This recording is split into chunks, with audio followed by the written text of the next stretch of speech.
I've been attending Camp Rockwater for about 4 years now. I just love camping, being able to see some new faces, getting to do some fun and exciting activities. My favourite part was the river rope swing. I never wanted to leave that swing once I got on. I was just so excited to go back, mainly because it would be my last year I went. Summer finally came and it was time to head to camp. When I got to camp, after a 4-hour car ride, I was so excited. I was just on a big nostalgia trip, remembering all of my old favourite places. First things first, my mom had to take me into the lodge and get signed up. When we got to the lodge, there were a lot of people there. We waited in line until it was our turn to sign up. Before we were handed any papers, the lady at the table told us that there had recently been some weird things going on a few miles down through the woods from us. I kind of just ignored it. My mum helped me lug my suitcase into the cabin. When we got there, I was so happy to see some of my old friends from last year. Kyle, one of my long-time camp friends, was sitting in the corner making his bed. Jacob, another one of my really good friends, was on the floor taking stuff out of his bag. And who could forget about Brad? He was putting his stuff in the closet, like baseball bats and golf clubs. As for the other two kids, I had no idea who they were, but they both seemed to like me. Turns out they were brothers. Their names were Brandon and Nathaniel. And it being their first year, they were kind of nervous. When we all got settled in, and after our parents had left, we sat down and started talking about past adventures in camp. It wasn't for another hour that our cabin leader arrived. When he got in, he kind of looked at us all with a gloomy face. He turned to us and said, "Hey guys, I'm your cabin leader for the next 2 weeks. Now, before we do anything, I have to tell you that some things have changed, and we will have to be more cautious due to weird things that have been happening." We were all a little uneasy, but we wouldn't let that stop us from having the best summer ever. The day continued on as normal. We introduced ourselves, played some cards in our cabin, went outside and played basketball, went to the mess hall to eat, and came back to sleep in the cabin.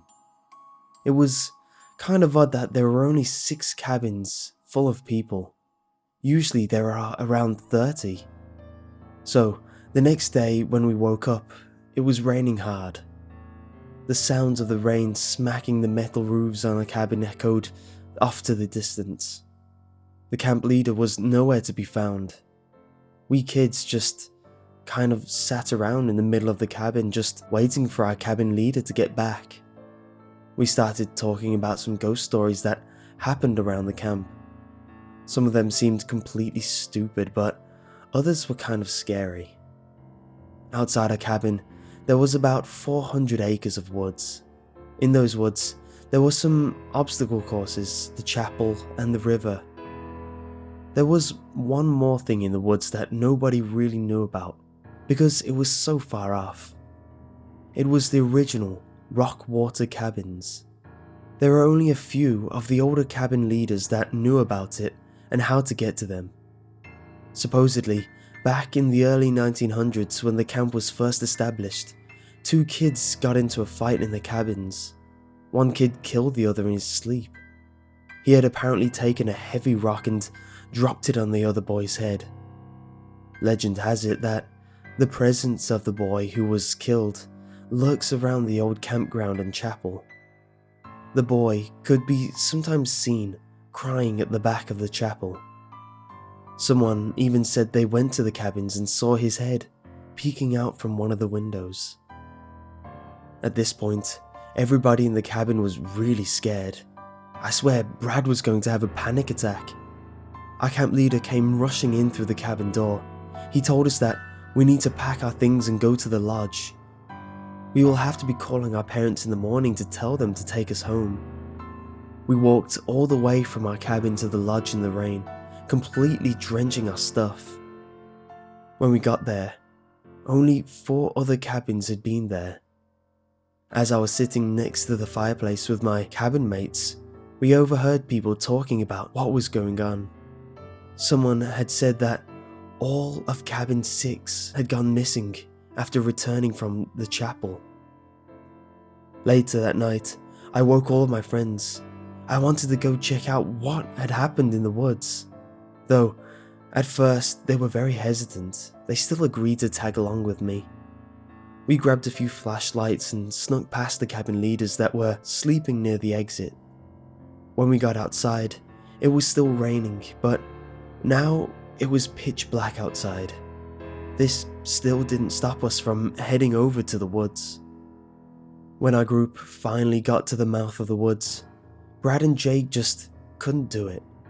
They sadly walked back to the lodge through the shortcut in the gardens. All that were left were Kyle, Brandon, Nathaniel, and I. We walked slowly through the thin path towards the chapel. Every now and then we would trip over some uprooted trees, but we still kept going.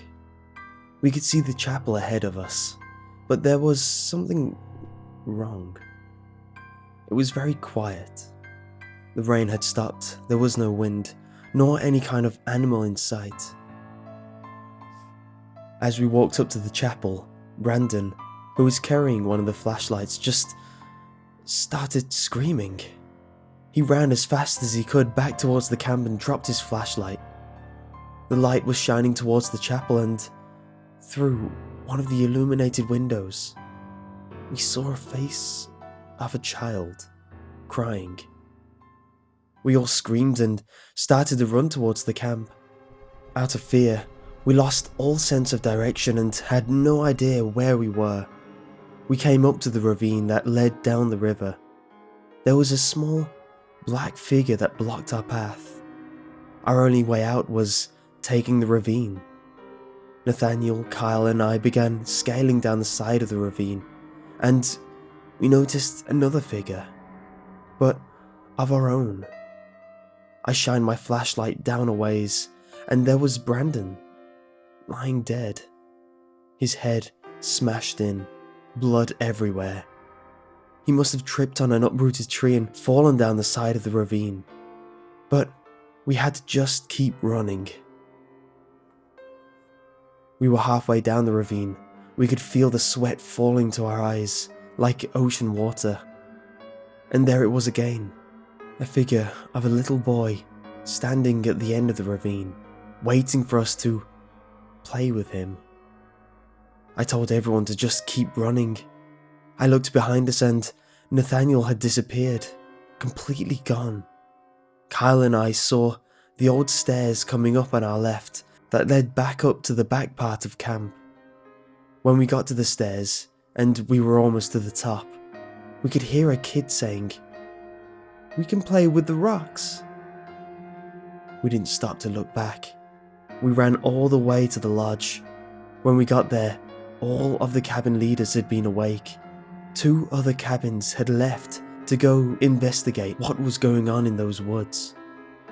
They both went missing. Kyle finally spoke up. He hadn't said anything all night until now. "I saw him. The boy just wanted to play with us." Years have passed since that encounter. Kyle was sent to a mental hospital for serious mental trauma. Jake and Brad were found buried under that chapel after they demolished it. Their bodies were cut up, their hands cut off and put into a small chest across from them. As for the other 3 cabins of kids, nobody ever found out what happened or where they went. Maybe they just didn't care.